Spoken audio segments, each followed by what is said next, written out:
Hallelujah. Praise the Lord. Let's show Christian means it like a book too. Hey, karam pusap do na ni som ko na pathian ko na zara lo ni be. Reng maya lung len thak tom lin ka sia top lam na khen cho zui cho to la voice ni som ni manga chu tu ra ni ni te cho ni li ni ru ka mo chap ta nei to ti na ni chu le thak ko me he tu na ko na la hi homophobe pa ni a e kan tun shikuya ba ya ni tu na chuan patient kan ma kan la lo ba chuan hei pathia Christa se na wang ta na ni kan na ten min ron thona he lama hianin purun sen na oma chuan hei mai te motorcycle te hei thil tam tak a chia en be se angin kan ti sak lo an ko tia chia kan pai mo le ma toina tak tak ni chukan pai chuan kan sen cho ko ba tiang ver chu kan nia hoina ko hian mai ki kuin ta kan bu so che ni chuan in karon ku sam don na ri ro wa na thi tha zo ko siat na kan ei ba ngani chuan ni no kan nominate tur kan ron puang ngal mai nge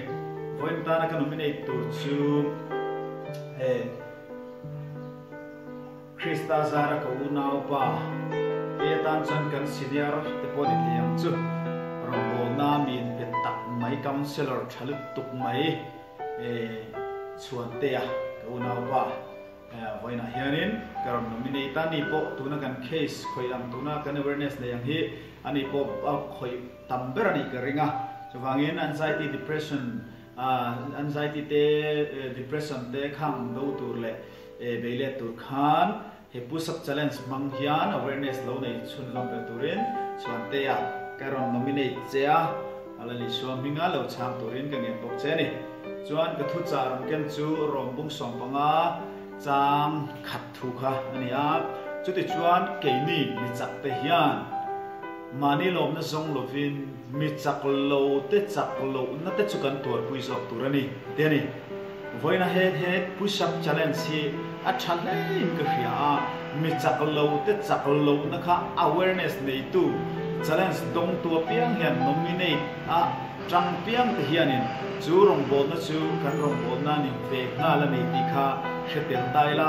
ti chuanin lim tak le nuam takin kan ti thei bo ka ringani midam te ta na kan tang kai hian ke mani ta na lo hlok ber sel midam te kan tran puye mo midam te ta na kan luan choi mo midam te ta thil tha mani ta na mani lom na chau de mi lom na tur kan lo so hian attitude kan hlok ber sel ni chu wang chan te ko pola hian thil tha min lo hrir rangani voina hian ka unau du tak te depression mo anxiety na masal ne te po khan in riat tur ka chu mani lom na zong lovin midam te tran pui turin i thei na kha atame mo tle mo han mang chok la te chuan nang ma hlom na tam tak i hunge nge yang nang ma hlom na tam tak i char chuak nge nge ti ka ring bo kani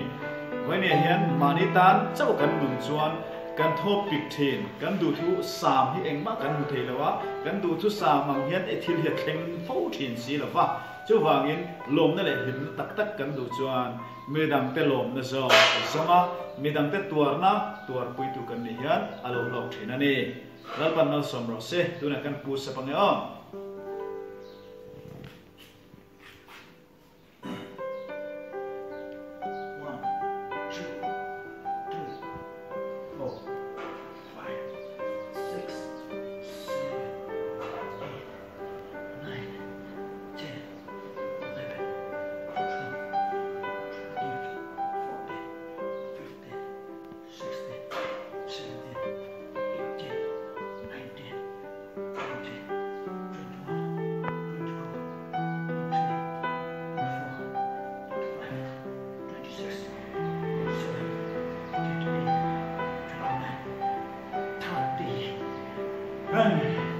bonus ne